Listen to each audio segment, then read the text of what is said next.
ओम नमः शिवाय। ओम श्री रामचंद्राभ्यां नमः। जय श्री सीताराम।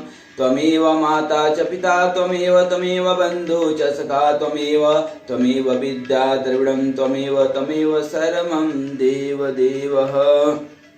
श्री रामचरितमानस जो स्वयं में एक जीवन दर्शन है, जनमानस के लिए दिव्य दर्शन है और हर व्यक्ति के जीवन में अवतरित होने वाले दिन प्रतिदिन घटनाओं का यह एक प्रतिबिंब है। यह श्री राम, भगवान श्री राम जी के जीवन चरित्र के प्रति एक समर्पण भाव है। कहते हैं कि जान बिनु न हो ही प्रतीति, अब बिनु प्रतीति हो ही न प्रीति। भगवान श्री रामचरित्र के, राम जी के चरित्र हम जब जानते हैं, जब सीखते हैं तो जीवन जीने का एक अंदाज जो है बदल जाता है। जीवन में शांति और सुख, क्योंकि जीव का परम लक्ष्य जो है सुख और शांति है, और यह सुख और शांति सिर्फ और सिर्फ ज्ञान और भक्ति से मिलती है। और ज्ञान, भक्ति और वैराग्य के लिए यह श्री रामचरितमानस स्वयं में समुद्र है। रामचरितमानस का स्थान सिर्फ हिंदी साहित्य में नहीं बल्कि विश्व के संपूर्ण साहित्यों में से यह एक निराला है। इसके बराबरी का, इसकी उपमा किसी और जो है साहित्य से नहीं दी जा सकती है।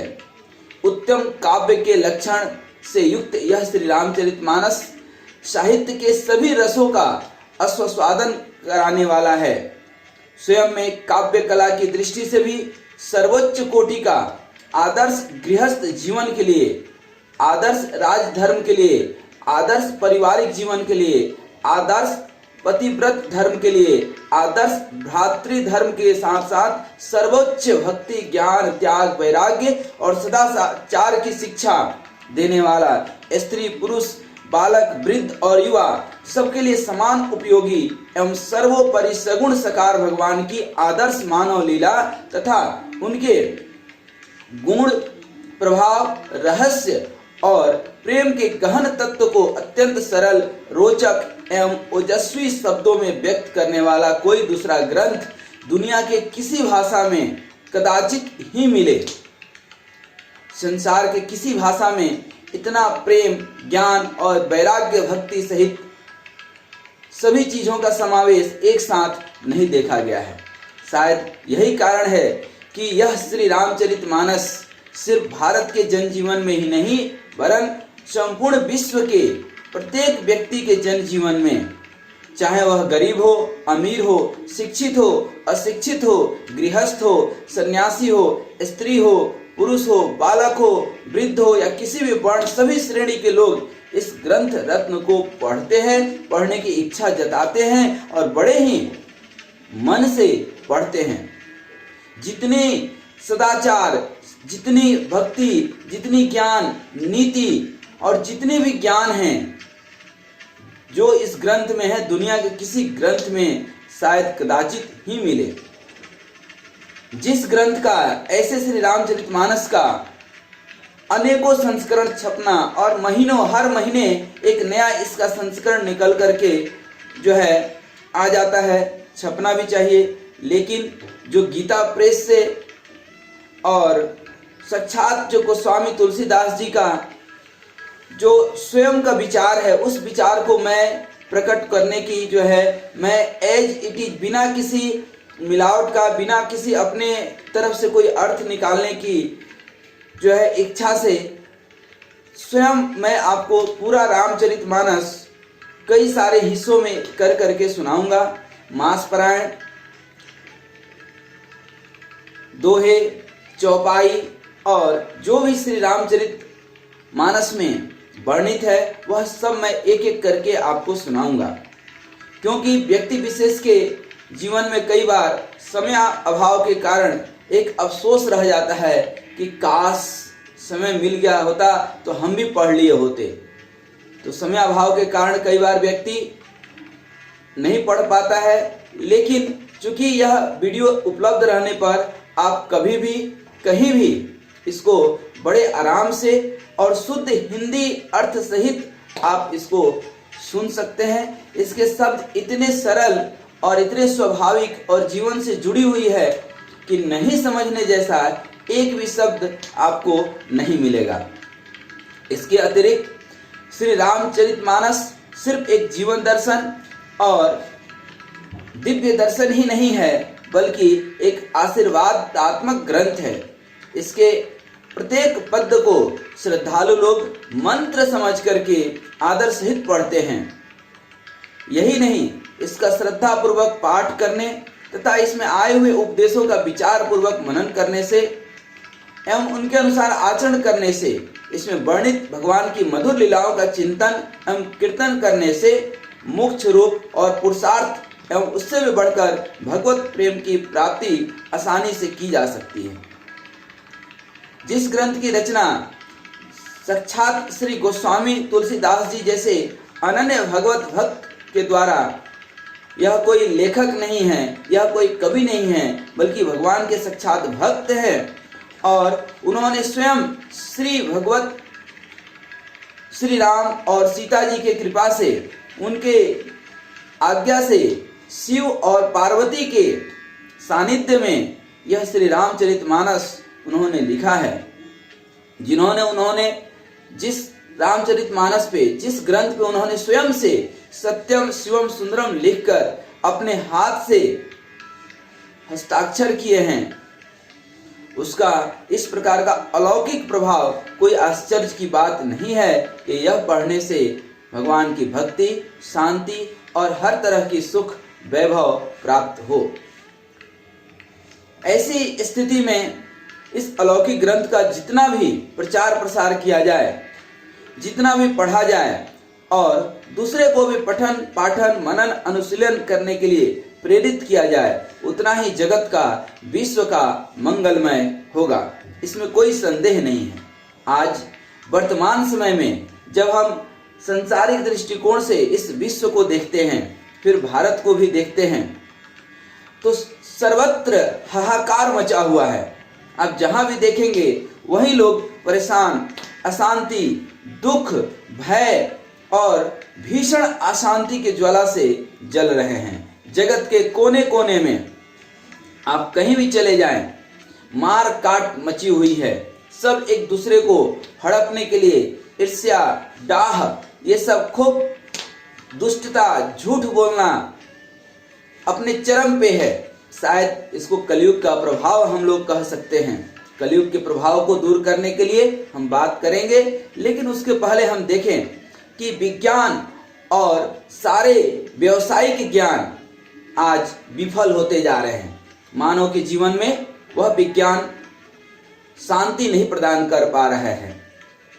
करोड़ों अरबों की संपत्ति एक दूसरे के विनाश के लिए खर्च की जा रही है। युद्ध व युद्ध की तैयारी की जा रही है। मानव संहार के नए नए साधन को ढूंढने में कई सारे वैज्ञानिक और लोग व्यस्त हैं। इस प्रकार जगत में सुख, शांति एवं प्रेम का प्रसार करने तथा भगवत कृपा का जीवन में अनुभव करने के लिए श्री रामचरितमानस का पाठ और अनुशीलन, इसको जीवन में हम लोग उतार सकें, यह बहुत नितांत आवश्यकता है। हम लोग रामचरितमानस पढ़ेंगे तो उसमें देखेंगे कि जो भगवत गीता में जो चीजें वर्णित है, पूरा का पूरा वही चीज श्री रामचरितमानस में भी है।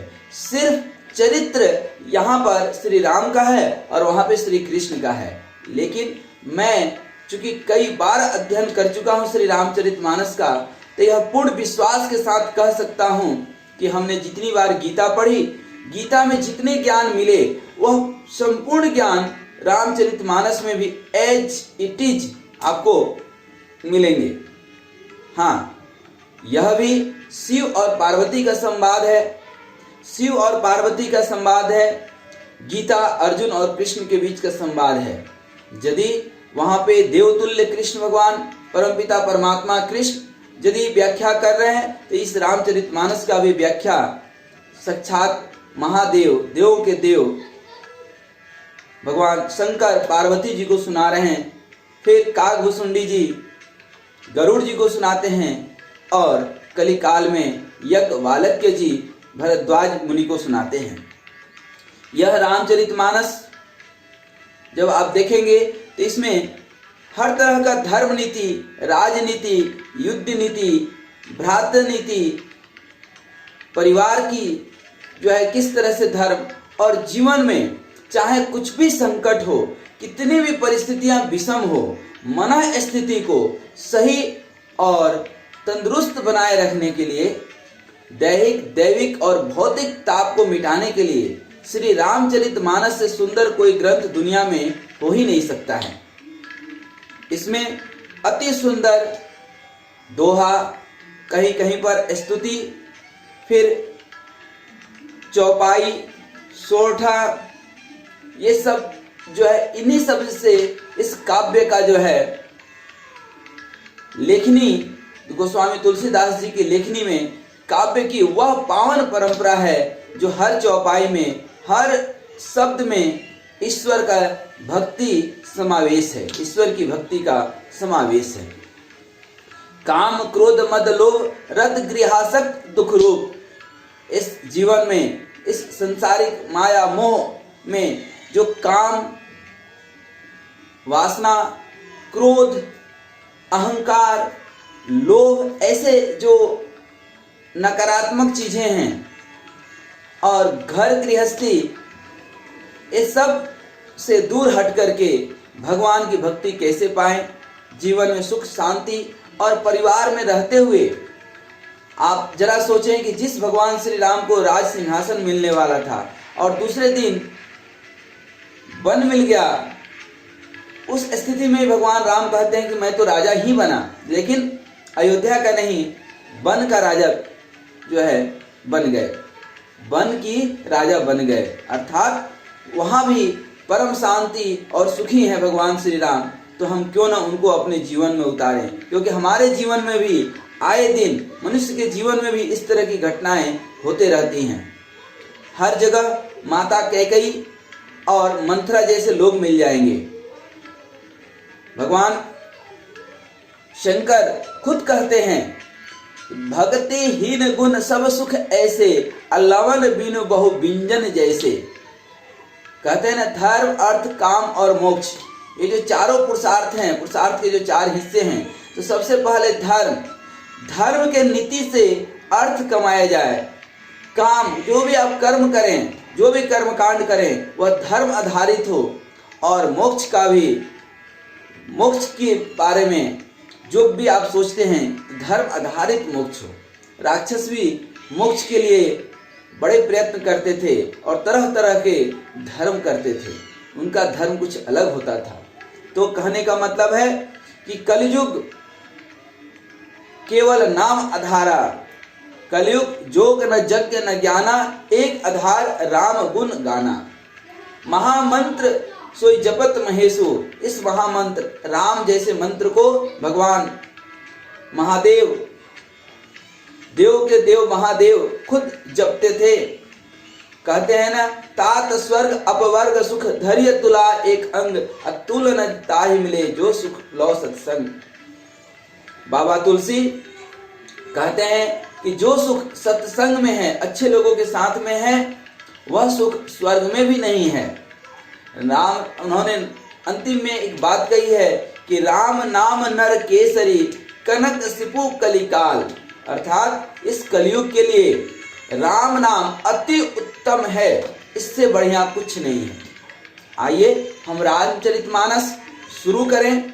उसके पहले आपको इसके बारे में थोड़ा सा और जानकारी दे दें कि यह रामचरितमानस नामक ग्रंथ बाबा गोस्वामी तुलसीदास, जिनकी जीवन परिचय भी हम लोग किसी अलग अध्ययन में पढ़ेंगे, वह महान भगवान के भक्त थे और वह हिंदी के पितामह कहे जाते हैं। हिंदी साहित्य में तो इससे जो है सुंदर ग्रंथ है ही नहीं, बल्कि हमने तो काफ़ी अध्ययन किया, चाहे हमने अपनी इंजीनियरिंग की डिग्री ली हो, पीएचडी की डिग्री ली हो और अच्छे इंस्टीट्यूट से ली और काफ़ी समय मिला, तो हमने काफ़ी सारे टेक्निकल्स पढ़ने के साथ साथ स्पिरिचुअल किताब भी हमने पढ़ी, लेकिन श्री रामचरितमानस जैसा सुंदर काव्य रचना और सुंदर नीति आज तक दुनिया की किसी किताब में न मिली हमें, आगे भी अब संभावना नहीं है। सार सारांश हमें एक चीज समझ में आई कि पूरे जीवन की अनुभव जो हमने आपको बताई, रामचरण सुखदाई। सब कुछ जीवन में जैसा करते हैं वैसा करें, लेकिन धर्म पूर्वक और केंद्र में भगवान को रख करके, ईश्वर को रख करके, धर्म को रख करके वह कार्य किया जाए तो वह कार्य हमेशा शुभ होता है और पाप लगने की कहीं कोई दूर दूर तक कोई बात नहीं है। गीता में भी कृष्ण भगवान यही कहते हैं, कर्मण्येवाधिकारस्तु मा फलेषु कदाचन। रामचरितमानस में भी यही कहा गया है कि अपने कर्म को आधार बनाओ, फल को आधार बिल्कुल न बनाओ। कर्म प्रधान विश्व करि राखा, जो जस करे तस फल चाखा। आप इसको अध्ययन करें, अध्ययन करेंगे तो जीवन में नित्य नई चीजें सीखने मिलेंगी।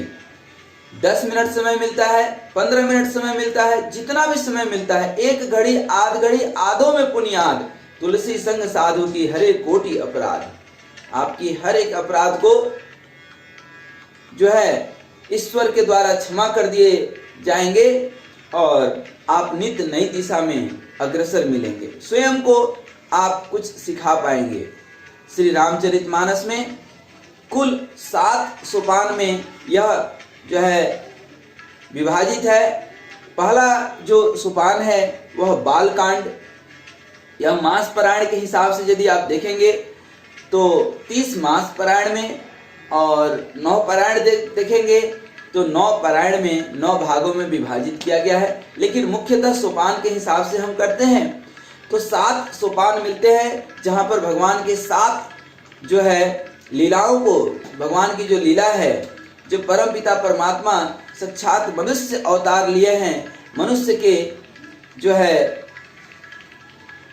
उद्धार के लिए, मनुष्यों को, साधु संतों के, देवताओं के संकट हरण के लिए, उसमें 7 तरह के विभाजन देखे गए हैं। पहला जो विभाजन हमें मिलता है वह है कि बालकांड, जिसमें प्रथम सोपान बालकांड में गोस्वामी तुलसीदास जी वंदना करते हैं, और वंदना सिर्फ गणेश जी की और किसी भगवान की नहीं, बल्कि संतों की, असंतों की और दुष्टों तक की और हर एक पढ़ने वाले की भी वंदना करते हैं। गोस्वामी तुलसीदास जैसे सरल हृदय संत आज तक हमने कहीं नहीं देखा जो दुष्टों की भी वंदना करते हों। कोई संत शायद आप भी नहीं देखे होंगे जो दुष्ट प्रवृत्ति के लोगों की भी वंदना करते हों। ऐसे हमारे गोस्वामी तुलसीदास जी और ऐसे संत हृदय हैं। इसमें शिव और पार्वती के विवाह का बड़ा ही सुंदर वर्णन है। साथ में शंकर भगवान पार्वती जी को राम कथा सुनाती हैं। भगवान राम के अवतार के क्या कारण थे, श्री रामचरितमानस की महिमा क्या है, श्री राम नाम लेने की महिमा क्या है, और कैसे मनु और शत्रुपा तपस्या किए और वह फिर से दशरथ और कौशल्या बनकर के अवतरित हुए और उनके घर में भगवान श्री राम का अवतार हुआ। अवतार अनेकों कारण से हुए थे, एक कारण कहना सही नहीं होगा, उचित नहीं होगा। कई कारण थे, उसमें से प्रमुख कारण जो है, एक तो मनु और शत्रुपा का जो है तपस्या था, नारद जी का श्राप था, फिर रावण का वध था और न जाने कितने राक्षसों का संहार करना, और सबसे बड़ी बात कि मानव जीवन को एक दृष्टिकोण देने के लिए साक्षात परमपिता परमात्मा राम के एक मानव बन करके नर लीला करने के लिए अवतरित हुए। फिर बाल लीला, अयोध्या में तरह तरह की बाल लीला होती है। फिर विश्वामित्र जी आते हैं, भगवान राम को, लक्ष्मण को लेकर के जाते हैं और उनका जो उद्देश्य होता है शिक्षा देना, साथ में ही राक्षसों का संहार करना।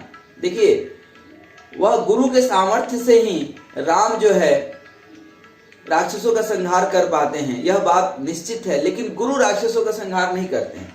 गुरु अपने शिष्य को वह शक्ति देता है जिससे कि वह जीवन का कोई भी कार्य कर सके, लेकिन गुरु हर कार्य को नहीं करता है। गुरु का काम है शिष्य को तैयार करना। हम भी एक प्रोफेसर है, प्रोफेसर के नाते हम अपने बच्चे का चाहते हैं कि सर्वांगीण विकास हो। हमारे अंदर जो कमी रह गई है वह कमी बच्चों में न रहे। हम कभी खूब पैसा कमाना या धन दौलत नहीं चाहते हैं, लेकिन हाँ, हम अपने शिष्य को उस योग्य जरूर बनाते हैं कि वह खूब धन दौलत, खूब सुख शांति, खूब जीवन में आगे बढ़ सके। विश्वामित्र जी ने यही किया। राम और लक्ष्मण को बड़े ही सुंदर शिक्षा दिए।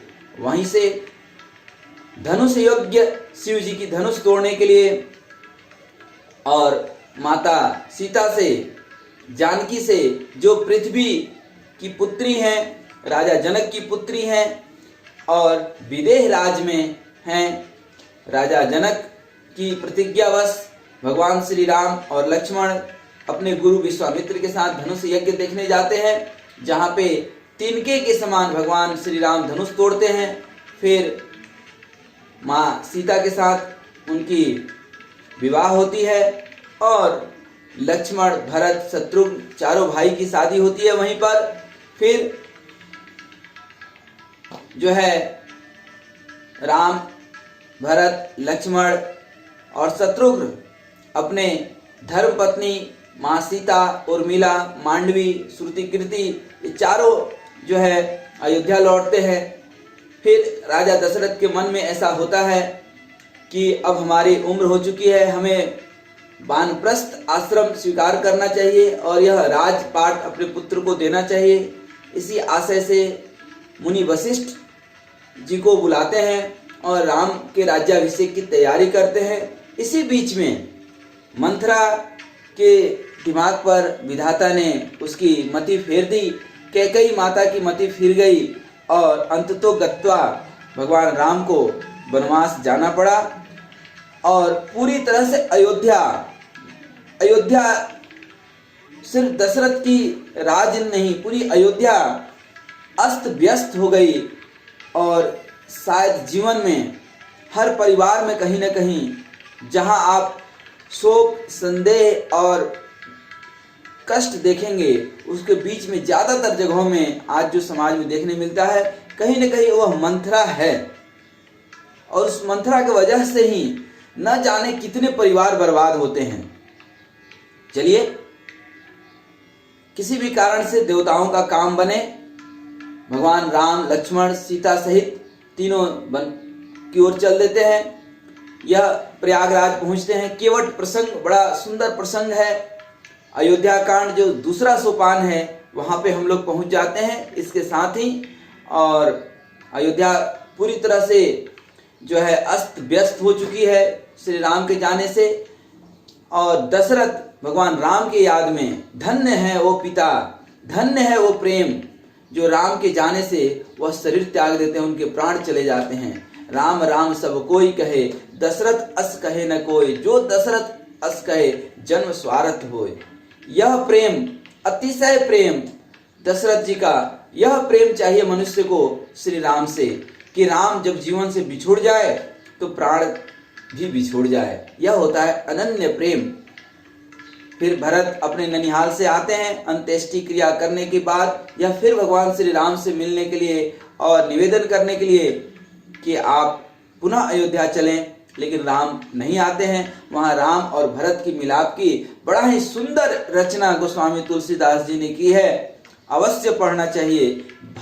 भ्रातृधर्म, जो एक छोटे भाई को बड़े भाई के प्रति धर्म होना चाहिए, एक परिवार के प्रति एक संकल्प होना चाहिए, वह वहाँ देखने मिलता है। फिर भरत जी लौट आते हैं चरण पादुका लेकर के और नंदीग्राम में निवास करते हैं, यह सोच करके कि हमारे बड़े भाई जंगल में निवास करें और हम अयोध्या के महल में निवास करें, यह संभव नहीं है। यह भाई भाई का प्रेम आज भी समाज में कहीं देखने मिले तो ये बड़ी बात है कि बड़ा भाई यदि नीचे सो रहा है तो हम भी नीचे सोएंगे, वह यदि एक कुटिया बना करके रह रहा है, पर्णकुटी में रह रहा है, तो हम भी पर्णकुटी में रहेंगे। यह भाव जो है भाई भाई के प्रेम वह लोग सचमुच धन्य हैं और वही लोग जो है सौभाग्यशाली हैं जिनके यहाँ जो है सीता जैसी नारी हो कि महलों की सुख अपने पति के लिए छोड़ दी, लक्ष्मण जैसा भाई हो जो 14 साल तक कभी सोए ही नहीं, वह लेटते थे, आराम करते थे, भगवान सोते थे। आप पूरे रामचरितमानस पढ़ेंगे, ये कहीं नहीं मिलेगा कि लक्ष्मण जी जग गए, नहीं, लक्ष्मण जी उठे और राम जी जगे, क्योंकि राम जी सो जाते थे, कोई दिक्कत नहीं है, तो वो जगते थे। लक्ष्मण जी जगते कहीं नहीं थे, उठते थे। आप पूरे रामचरितमानस पढ़िए, लक्ष्मण जी कहीं भी सोए नहीं हैं। भगवान श्री राम की रक्षा करते थे, उनकी सेवा करते थे, सोचते थे कि हम यदि सो जाएंगे और कहीं एक क्षण के लिए भी श्री राम जी को कष्ट हो गया तो फिर मेरे जीवन जीने का जो है अधिकार खत्म हो जाता है। इस तरह से अयोध्या कांड संपन्न होता है, दूसरा सोपान। तीसरे सोपान में अरण्य कांड जो है हम लोग देखते हैं। अरण्य कांड में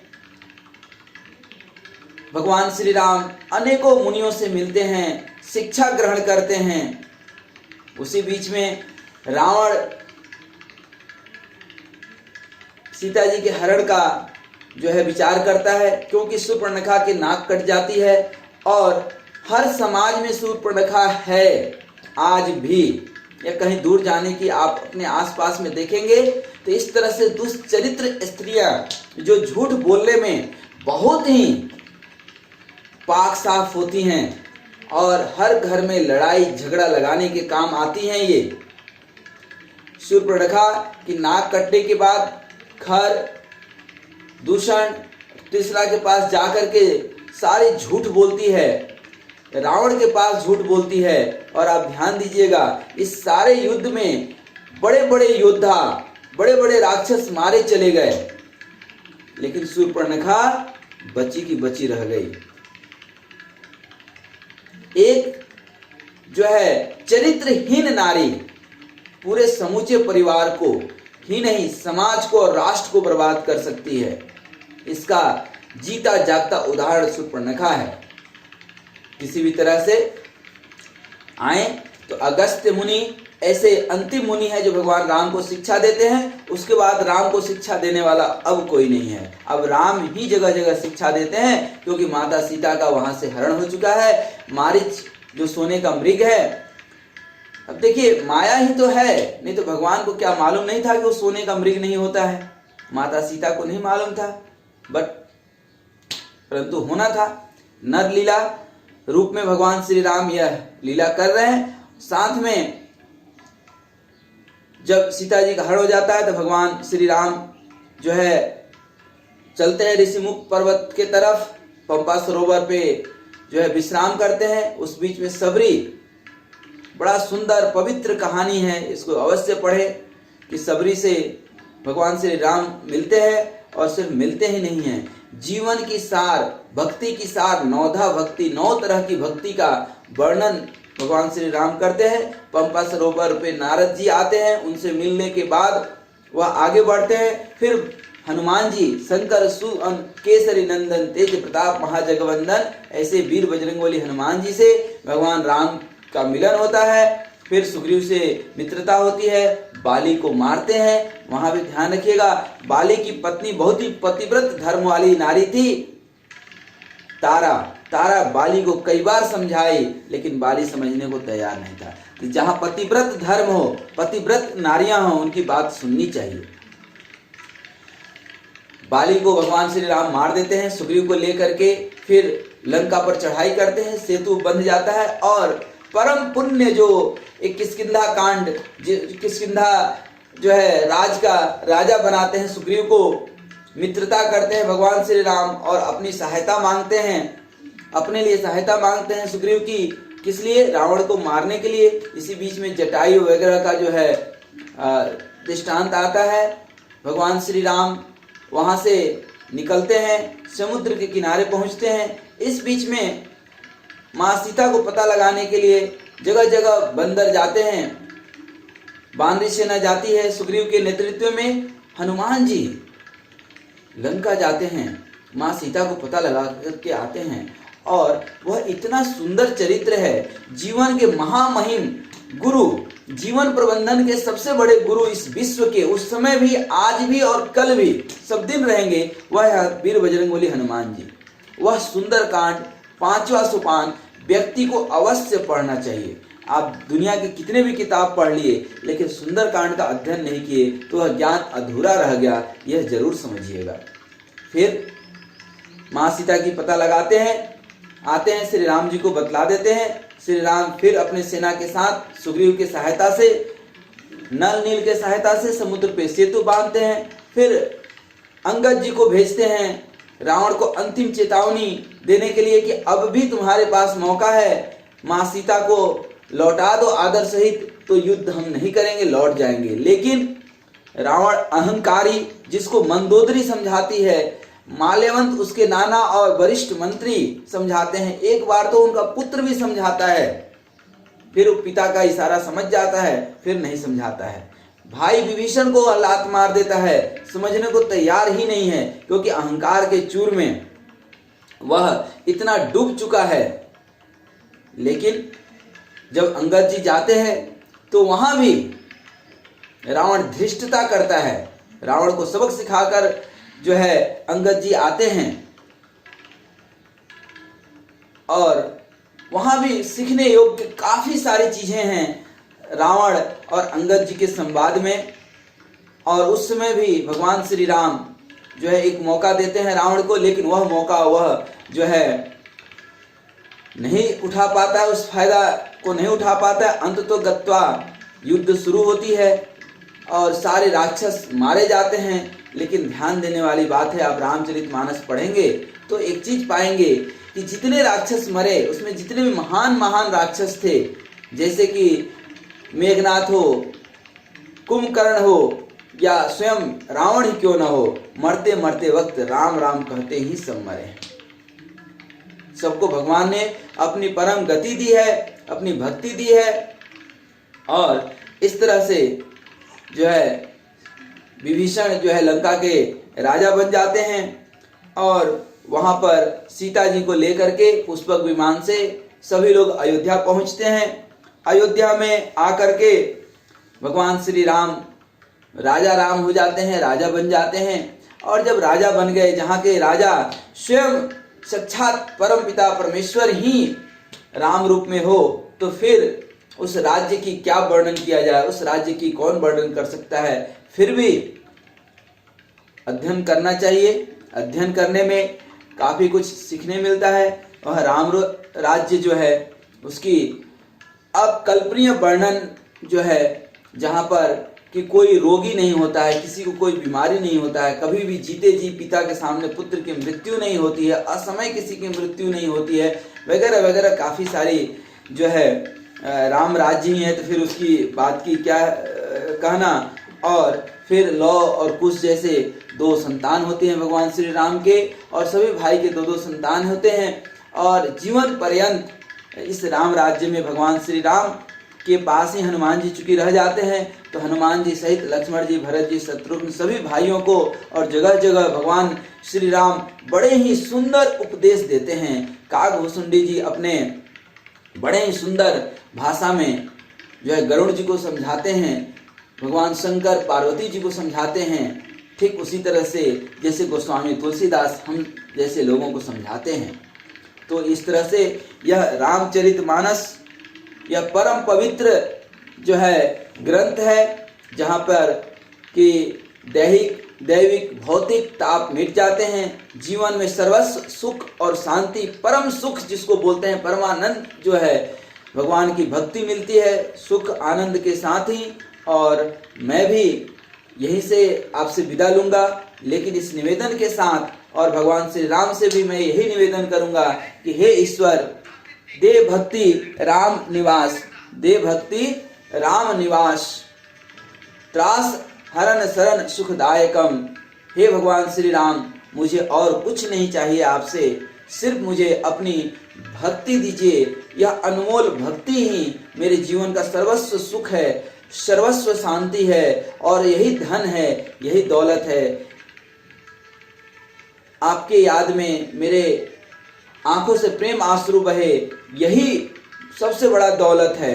इससे बढ़कर के कोई और दौलत जीवन में नहीं हो सकता है, क्योंकि यह नश्वर शरीर है। जो आया है सबको जाना है, राजा रंक फकीर, एक चढ़चले सिंहासन दूसरा बैठे बंधे जंजीर।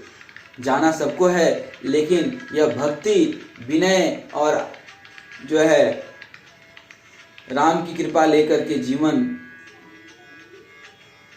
का जाना ही सार्थक जाना है। अन्यथा पशु के भांति जीवन जीना, धन दौलत, ठीक ना, काम वासना भोजन, ठीक ना, यह सब सारे जीव कर रहे हैं, लेकिन इस जीवन में यदि राम की भक्ति नहीं मिली तो सब कुछ व्यर्थ है। जाते जाते मैं आप सभी से, जो भी सुन रहे हैं, मैं सभी से करबद्ध निवेदन करूंगा कि यह परम रहस्यमयी ग्रंथ, जो जीवन दर्शन है, जो स्वयं में दिव्य दर्शन है, जनमानस के जीवन का प्रतिबिंब है, आपके हर संकट का, हर समस्या का समाधान, परिवार, समाज, राष्ट्र, जो भी है, सब चीज की सारी नीति इसमें मिल जाएंगी और हर व्यक्ति के जीवन की यह प्रतिबिंब है। मैं निवेदन करूंगा कि आप इसे अवश्य पढ़ें, अवश्य सुने और भगवान श्री राम की भक्ति, प्रेम पूर्ण जीवन जीने का संकल्प लें। यदि आप श्री रामचरितमानस पढ़ते हैं तो जीवन में सुख शांति आना ठीक वैसे ही शुरू हो जाएगी जैसे आप अच्छे भोजन से स्वस्थ होना अनुभव करते हैं। तो आज मैं इस निवेदन के साथ विदा लूँगा कि आप इस जो है प्लेलिस्ट में श्री रामचरितमानस की पूरी रामचरितमानस आपको मिल जाएगी और ये सभी क्रम से ही है, कहीं भी क्रम टूटा हुआ नहीं है। क्रम से 1 2 3 4 5 करके आपको 45-50 तक जो है यह अध्ययन है, सभी में आपको मिल जाएगा। यह रामचरितमानस का परम रहस्यमयी सुंदर चौपाई, उसका अर्थ सहित गोस्वामी तुलसीदास जी जैसा कहे हैं वैसा का वैसा मैं आपको सुनाऊंगा। इसी निवेदन के साथ जय श्री राम, जय श्री सीताराम, जय श्री सीताराम। दीनबंधु मंगल मूर्ति मारुति नंदन हनुमान, शिव शंकर हर हर महादेव। जय श्री राम, जय श्री सीताराम, जय श्री सीताराम, जय श्री